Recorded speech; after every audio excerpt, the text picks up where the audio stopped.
Ah, yes. The adventure game. There's no more divisive type of game than the quickly growing micro-genre derisively known as the walking simulator. More charitably, they're referred to as art games. What is a walking simulator / art game, you might ask? This simply refers to games with little or no direct storytelling, zero combat, and almost no challenge in the gameplay. These games rely on presentation and immersion as the main draw to the audience. When you think of a game, traditionally you think of ideas like difficulty, trial and error, and failure as you pursue the ultimate goal, winning. The walking simulator turns this idea on its head, and that's why so many gamers don't quite know how to feel about them. Much like how gamers have been arguing for years that video games are art, now gamers are met with their own challenge to their sensibilities toward the medium. Are these walking simulators games? This subgenre blew up with 2012's Journey, and has kept growing with games like Everybody's Gone Home to the Rapture, Gone Home, Unfinished Swan, and most recently Abzu. Developed by Santa Monica Studio, released in 2017, and now we have a new entry in the genre, Bound. Instead of a walking simulator, this would be an Allegro simulator, I guess. Off the bat, Bound makes a critical error. It explicitly tries to tell a story. The strongest titles in the walking simulator / art game genre to me have had a common thread: implied storytelling. Journey or Abzu don't tell you a story, you interpret the story left for you by the developers. Bound starts with a woman on the beach. She's looking through her dream journal or something and is transported to the world of Bound. In the world of Bound, each of the enemies that are represented are depictions of this woman's family. At the end of each level, you're given a flashback of the parents fighting, but there isn't any spoken dialogue. You just observe these moments, then move on to the next level. Towards the end of the game, through these flashbacks, you see that dad leaves the family and it kind of falls apart, and the main character is essentially trying to come to terms with that reality. The problem is that the story is just so trite. It is a trope.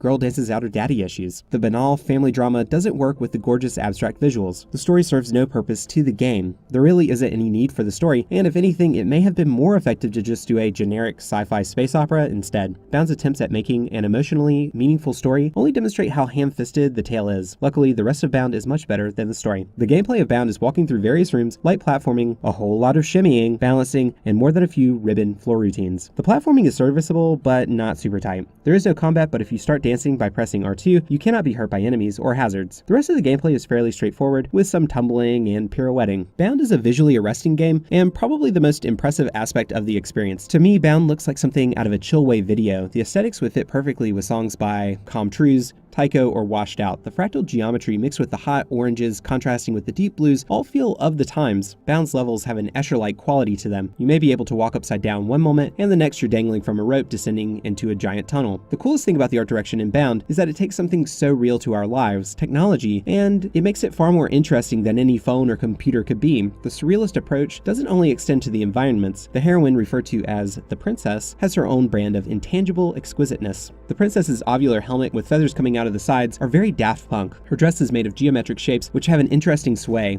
as she gracefully moves through the levels. The movement of our heroine has been motion captured, and it's surprisingly elegant. The princess never seems to herk or jerk, but instead she floats seamlessly through each stage without hindrance or friction. The sound design in Bound is good, with one exception. The three-dimensional separation in Bound is effective, if not limited to specific moments in the game. The sound effects of flamethrowers and paper airplanes are realistic, but still maintain a fractal texture to them, much like how they physically look.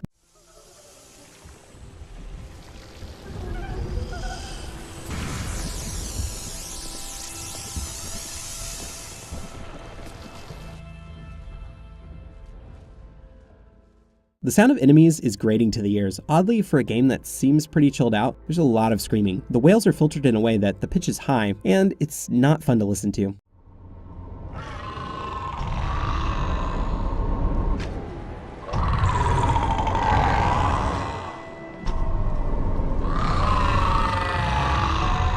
The music is excellent. It has some seriously hot synths that feel as though they might catch your speakers on fire. This is mixed with classical arrangements, solemn piano solos, and some less bombastic, more brittle sounding synths, making for an enjoyable and surprising listen.